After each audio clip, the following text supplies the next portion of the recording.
اعوذ باللہ من الشیطان اللعین الرجیم بسم اللہ الرحمن الرحیم۔ الحرمین پبلشرز کراچی پاکستان کی شائع کردہ تفسیر پارہ ام، جس کے مؤلف سید ذوالفقار علی زیدی صاحب ہیں، آپ کی سماعتوں کے لیے ہدیہ کی جا رہی ہے۔ آج سورۃ الکافرون کے سلسلے میں جو کچھ اس تفسیر میں لکھا ہے اس میں سے کچھ پڑھا جائے گا۔ یہ سورہ مکہ میں نازل ہوا، نزولی ترتیب کے لحاظ سے اس کا نمبر 18 ہے، اور موجودہ ترتیب کے لحاظ سے اس سورہ کا نمبر 109 ہے۔ اس سورہ کے نام یوں ہیں: کافرون، عبادہ، اخلاص، منابذہ اور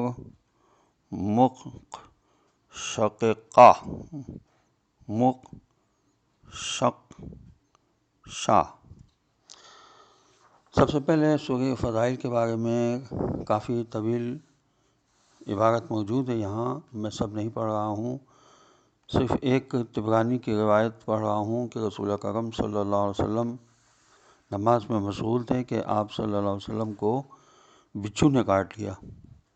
جب آپ صلی اللہ علیہ وسلم نماز سے فارغ ہوئے تو فرمایا، اللہ اقرب بچھو پر لعنت کرے۔ پھر آپ نے اس جگہ پر قل یا ایھا الکافرون قل اعوذ برب الفلق قل اعوذ برب الناس کی تلاوت کر کے پانی زخم پر لگایا۔ موضوعات سورہ اور خلاصہ مضامین کے سلسلے میں بھی جو اس میں لکھا گیا ہے، اب اس کو پڑھ رہا ہوں میں۔ لکھا ہے کہ اس سورہ مبارکہ کی تلاوت کرنے والا شرک سے نجات حاصل کر لیتا ہے، جیسا کہ روایت میں ہے کہ ایک شخص نے رسول خدا صلی اللہ علیہ وسلم کو کہیں جاتے ہوئے دیکھا تو وہ آپ صلی اللہ علیہ وسلم کے ساتھ چل دیا۔ ابھی کچھ فاصلہ ہی گزرا تھا کہ وہاں سے ایک شخص کا گزر ہوا جو سورہ کافرون کی تلاوت کر رہا تھا۔ یہ دیکھ کر حضرت رسول خدا صلی اللہ علیہ وسلم نے فرمایا، بے شک یہ شخص شرک سے بری الذمہ ہو گیا۔ اور حضور اکرم صلی اللہ علیہ وسلم نے یہ بھی ارشاد فرمایا کہ جس نے سورہ کافرون کی تلاوت کی گویا اس نے 1/4 قرآن کی تلاوت کی، اور شیاطین مردود اس سے دور ہو گئے، اور وہ قیامت کے دن خوف و گھبراہٹ سے محفوظ رہے گا۔ حدیث میں ہے کہ فردہ نوفل کے والد نے حضور اکرم صلی اللہ علیہ وسلم کی خدمت میں حاضر ہو کر عرض کیا، یا رسول اللہ صلی اللہ علیہ وسلم، میں آپ صلی اللہ علیہ وسلم کی خدمت میں اس لیے حاضر ہوا ہوں کہ مجھے آپ اس چیز کی تعلیم دیں جسے میں سوتے وقت پڑھوں۔ یہ سن کر حضور اکرم صلی اللہ علیہ وسلم نے ارشاد فرمایا، جب تم سونے کے لیے اپنے بستر پہ جاؤ تو سورہ قل یا ایھا الکافرون کی تلاوت کرو، اسے مکمل کر کے سو جاؤ، کیونکہ یہ سورت شرک سے بیزاری اور برات ہے۔ حضور نے بھی ارشاد فرمایا کہ جو اس سورہ کی تلاوت کرے گا تو اللہ اسے 1/4 قرآن کی تلاوت کرنے والے کا ثواب دے گا، اور اسے شیطان کی اذیت و آزار سے محفوظ رکھے گا، قیامت کی سختی سے اللہ نجات دے گا۔ یہ بھی حضور اکرم صلی اللہ علیہ وسلم کا ارشاد اس میں لکھا ہے کہ جب تمہارے بچے سونے کے لیے بستر پر جانے کا ارادہ کریں تو تم انہیں حکم دو کہ سورہ کافرون کی تلاوت کر کے سو جائیں، تاکہ وہ ہر قسم کے شر سے محفوظ رہیں۔ یہ بھی حضور صلی اللہ علیہ وسلم کا ارشاد ہے کہ جو شخص سونے کے وقت سورہ کافرون کی تلاوت کرے گا، اس کے سونے کی حالت میں کوئی چیز اسے نہیں چھیڑے گی۔ تم اپنے بچوں کو سوتے وقت سورہ کافرون کی تعلیم دو۔ جو شخص طلوع شمس کے وقت 10 مرتبہ اس سورت کی تلاوت کرے گا اور دنیا و آخرت سے متعلق جو بھی دعا کرے گا، اللہ تعالیٰ اسے مستجاب فرمائے گا، بشرطیکہ کہ اس نے کسی گناہ کے انجام دینے کی دعا نہ کی ہو۔ شان نزول کے عنوان سے اس کتاب میں لکھا ہے کہ پیغمبر اسلام صلی اللہ علیہ وسلم نے جب دعوت حق کا آغاز کیا تو کفر کی طاقتوں نے اجتماعی اور انفرادی طور پر بھرپور کوشش کی کہ دعوت حق کا چراغ گل کریں اور اسلام نیست و نابود ہو جائے، لیکن حق کے اس پیغام کی صداقت اور معجزانہ قوت نے باطل اور کفر کی قوتوں کا مقابلہ کیا اور باصلاحیت دلوں کو متاثر کر کے اپنے دامن حق میں پناہ دی۔ کفر کی طاقتوں کو جب اپنی بے بسی کا احساس ہو گیا کہ ہم میں یہ طاقت نہیں ہے کہ ہم حق و صداقت کے کام میں رکاوٹ بن سکیں، لہٰذا انہوں نے اور تدبیریں اور طریقے اختیار کیے۔ کبھی تو یہ کہا کہ اس قرآن کے علاوہ کوئی اور کتاب لائیں اور اس کا بدل دیں، تاکہ جب ہمارا مطالبہ تسلیم کیا جائے تو خود پیغمبر اسلام صلی اللہ علیہ وسلم کے عمل سے ہی قرآن کی تکذیب ہو جائے گی۔ لیکن قرآن کریم نے پیغمبر اسلام صلی اللہ علیہ وسلم کی طرف سے یوں جواب دیا، میرا کام یہ نہیں کہ میں اسے بدل دوں، یعنی حقائق کبھی تبدیل نہیں ہوتے۔ جس قرآن مجید نے پیغمبر اسلام صلی اللہ علیہ وسلم کی طرف سے یوں بھی جواب دیا، میں تو صرف اس کی پیروی کرتا ہوں جس کی میرے پاس وحی بھیجی گئی ہے۔ آخر میں کہا، کفر نے اپنی شکست کا اعتراف کرتے ہوئے یہ تجویز پیش کی کہ اگر حق ان کے باطل کے سامنے جھک جائے تو یہ لوگ حق کے سامنے جھکنے پر تیار ہیں۔ چنانچہ قریش کے سرداروں حارث بن قیس، عاص بن وائل، ولید بن مغیرہ، اسود بن عبد یغوث اور اسود بن عبد المطلب، اس کے علاوہ امیہ بن خلف وغیرہ ایک سازش کے تحت پیغمبر اکرم صلی اللہ علیہ وسلم کی خدمت میں حاضر ہوئے اور کہا کہ آئیے ہم آپس کے اختلافات کو ختم کرتے ہیں، ہم آپ کو اس قدر مال پیش کرتے ہیں کہ آپ اہل مکہ کے سب سے زیادہ مالدار شخص بن جائیں، اور جس خاتون سے شادی کرنا چاہتے ہیں ہم کیے دیتے ہیں، لیکن آپ ہمارے بتوں کو برا نہ کہیں۔ اگر آپ کو یہ قبول نہیں ہے تو دوسری صورت یہ ہے کہ 1 سال آپ ہمارے معبودوں کی پوجا کریں اور پھر 1 سال ہم آپ کے معبود کی عبادت کریں، اس طرح اختلاف و فساد ختم ہو جائے گا اور ہم سب امن، صلح اور صفائی کے ساتھ زندگی گزار سکیں گے۔ وہی کتاب پیغمبر اکرم صلی اللہ علیہ وسلم نے فرمایا کہ میں فرمان الہی کے بغیر کوئی کام نہیں کر سکتا، اور آپ صلی اللہ علیہ وسلم نے خاموشی اختیار کی۔ اس وقت جبریل امین علیہ السلام سورہ کافرون لے کر نازل ہوئے اور عرض کیا کہ یہ لوگ جھوٹے ہیں اور آپ کو دھوکہ دینا چاہتے ہیں، اور یہ کبھی بھی ایمان لانے والے نہیں ہیں اور ان کی موت بھی کفر پر ہوگی۔ حضور اکرم صلی اللہ علیہ وسلم مسجد الحرام تشریف لے گئے، وہاں قریش کے سرداروں کی ایک جماعت موجود تھی۔ آپ صلی اللہ علیہ وسلم نے کھڑے ہو کر اس سورہ کی تلاوت فرمائی۔ جب ان لوگوں نے اس سورہ کا پیغام سنا تو مکمل طور پر مایوس ہو گئے اور ہمیشہ کی طرح آپ صلی اللہ علیہ وسلم اور آپ صلی اللہ علیہ وسلم کے مخلص اصحاب کو آزار پہنچانے کی ٹھان لی۔ اس شان نزول کو معمولی اختلاف کے ساتھ تمام مفسروں نے بیان کیا ہے۔ اس سورہ مبارکہ میں اسی حقیقت و واقعیت کو بیان کیا گیا ہے کہ توحید اور شرک 2 الگ الگ راستے ہیں اور ان میں ایک دوسرے کے ساتھ کوئی مناسبت نہیں پائی جاتی۔ توحید انسان کو خدا تک پہنچاتی ہے اور شرک اسے خدا سے دور کرتا ہے۔ توحید معاشرے کے تمام امور میں وحدت پیدا کرتی ہے، جبکہ شرک تفرقہ اور انتشار کا سبب ہوتا ہے۔ ہمیں کسی بھی معاشرے میں توحید کو دیکھنے کے لیے یہ دیکھنا پڑتا ہے کہ ان کے درمیان وحدت عمل ہے یا نہیں ہے۔ اگر وحدت عمل کسی معاشرے میں موجود ہے تو ایسا معاشرہ توحیدی معاشرہ کہلا سکتا ہے۔ اس سورہ مبارکہ کی آیات کے تکرار کے بارے میں کہا گیا ہے کہ یہ تکرار تاکید کے طور پر ہے، تاکہ مشرکوں کو بالکل مایوس کر دیا جائے، ان کے راستے کو اسلام سے جدا کر کے یہ ثابت کیا جائے کہ توحید اور شرک کے درمیان کسی قسم کے مصالحت کا امکان ہی نہیں ہے۔ ایک اور وجہ یہ بھی بیان کی گئی کہ پہلا جملہ معبودوں کے اختلاف کو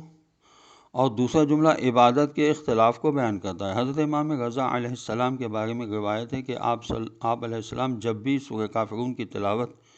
فرماتے تو لکم دینکم ولی دین کے بعد آہستہ سے ربی اللہ والاسلام دینی کہتے تھے۔ بسم اللہ الرحمن الرحیم۔ قل یا ایھا الکافرون لا اعبد ما تعبدون ولا انتم عابدون ما اعبد ولا انا عابد ما عبدتم ولا انتم عابدون ما اعبد لکم دینکم ولی دین۔ ترجمہ یہ ہے، بنام خدا رحمان و رحیم کہہ دیجئے اے کافروں، میں ان بتوں کو نہیں پوجتا ہوں جنہیں تم پوجتے ہو، اور نہ ہی تم اس اللہ کی بندگی کرتے ہو جس کی میں بندگی کرتا ہوں، اور نہ ہی میں ان بتوں کی پرستش کرنے والا ہوں جن کی تم پرستش کرتے ہو، اور نہ ہی تم اس کی عبادت کرنے والے ہو جس کی میں عبادت کرتا ہوں۔ تمہارے لیے تمہارا دین اور میرے لیے میرا دین۔ چنانچہ قل یا ایھا الکافرون لا اعبد ما تعبدون ولا انتم عابدون ما اعبد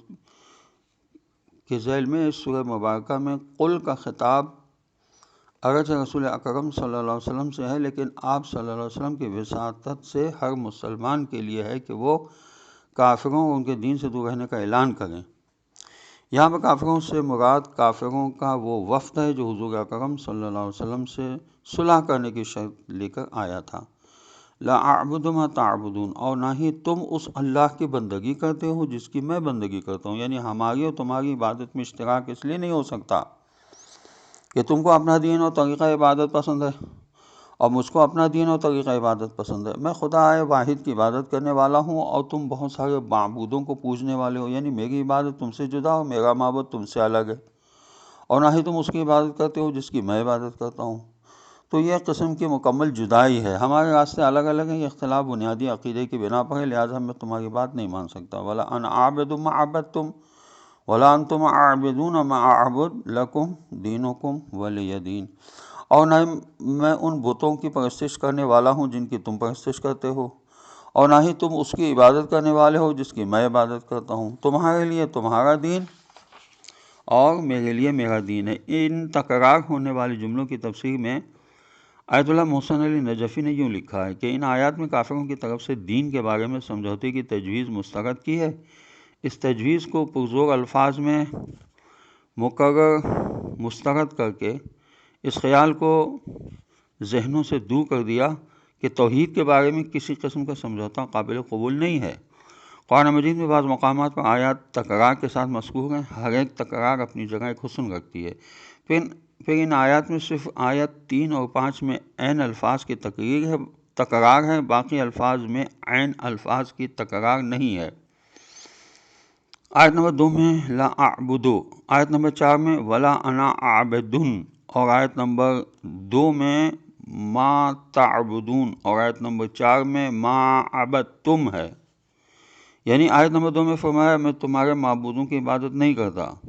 جبکہ آیت نمبر 4 میں فرمایا میں عبادت کرنے والا ہی نہیں ہوں۔ آیت نمبر 2 میں اس عمل کی نفی کی، اور آیت نمبر 4 میں اس عمل کے صادر ہونے کے امکان کی نفی ہے کہ میں کرنے والا نہیں ہوں۔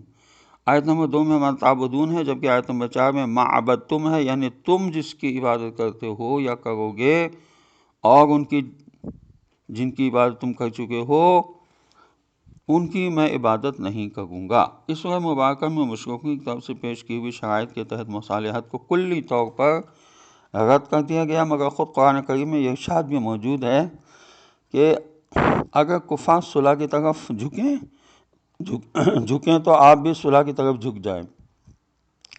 وَإِن جَنَحُوا لِلسَّلْمِ فَاجْنَحْ لَهَا، اسی طرح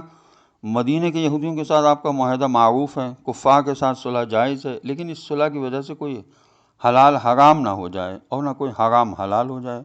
اصول اسلام کے خلاف نہ ہو اور شرک کا ارتکاب بھی نہ ہو۔ لکم دینکم ولی دین، تمہارا دین تمہارے لیے اور میرا دین میرے لیے۔ اس کی تفسیر دین اسلام اور کفر کے معنوں میں ہے، یعنی یہاں پر مطلب یہ نہیں کہ تمہارا دین تمہارے لیے ٹھیک ہے، بلکہ اس کا مطلب یہ کہ تمہارے دین سے ہمارا کوئی تعلق نہیں ہے۔ جب حق کو قبول نہیں کرتے ہو تو اپنے باطل پر رہو، جیسا کہ سورہ یونس کی آیت نمبر 41 میں ارشاد ہوا وَإِن كَذَّبُوكَ فَقُل لِّي عَمَلِي وَلَكُمْ أَعْمَالُكُمْ أَنْتُمْ بَرِيئُونَ